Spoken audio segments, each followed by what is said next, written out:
Welcome to the caffeinated chaos of baking brilliance. I love coffee, but to go with it, I love this coffee cake muffin that we're going to go through step by step. It's delicious, it's yummy, it's perfect. And by the way, there's no coffee in it.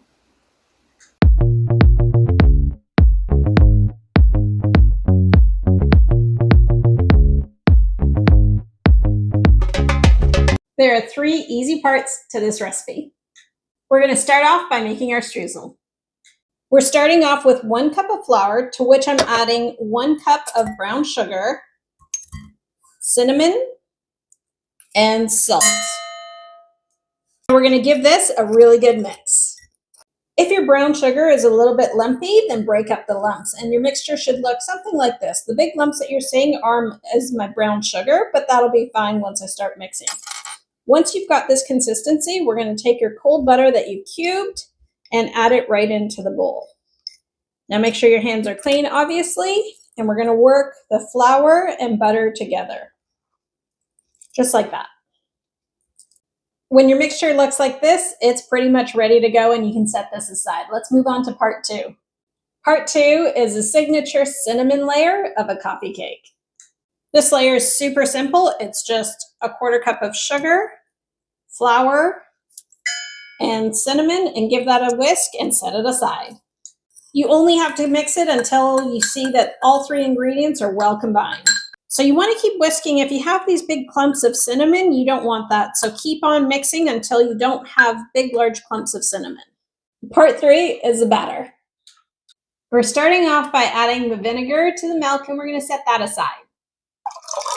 To the flour, I'm adding baking soda, salt, and baking powder. And then we're going to give that a really good whisk. Let's move on to our wet ingredients. We're going to put the eggs into the bowl and give that a good whisk. While I'm whisking the eggs, I've just remembered that I should let you know that you should use room temperature eggs. Otherwise, when you add the melted butter to the eggs, it's going to harden up and get clumpy. Next, I'm adding the vanilla. Now the melted butter. The sugar goes in next. Last but not least, we're adding the milk vinegar combination and give it a really thorough whisk. Keep whisking until the milk and the butter really mixes through. Our last step is adding the flour slowly into the wet mixture and folding it over, whisking it at the beginning, and eventually we'll fold it in. I'm switching over to a spatula.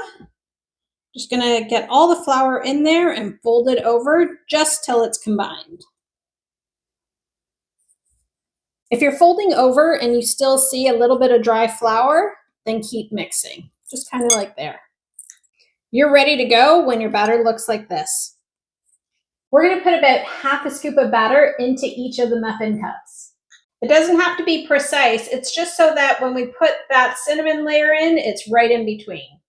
Now we're going to sprinkle on a layer of that cinnamon sugar mix. Give it a good generous sprinkle.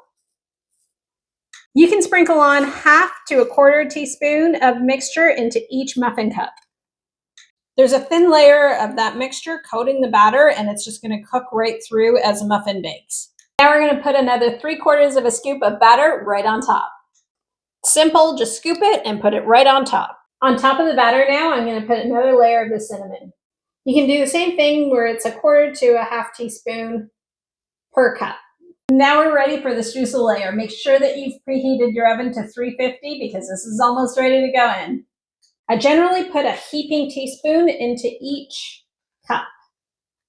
And it looks like it's not all going to come together, but don't worry, as soon as it comes out of the oven, it is going to be absolutely beautiful. This is going into that preheated oven that's at 350 for 20 to 25 minutes. This batch actually took 30 minutes, so it's somewhere between 20 and 25 minutes. Use a toothpick to test it out. If it goes in, comes out clean, it's done. Please subscribe, hit the like button, and follow for more of these awesome recipes. See you soon.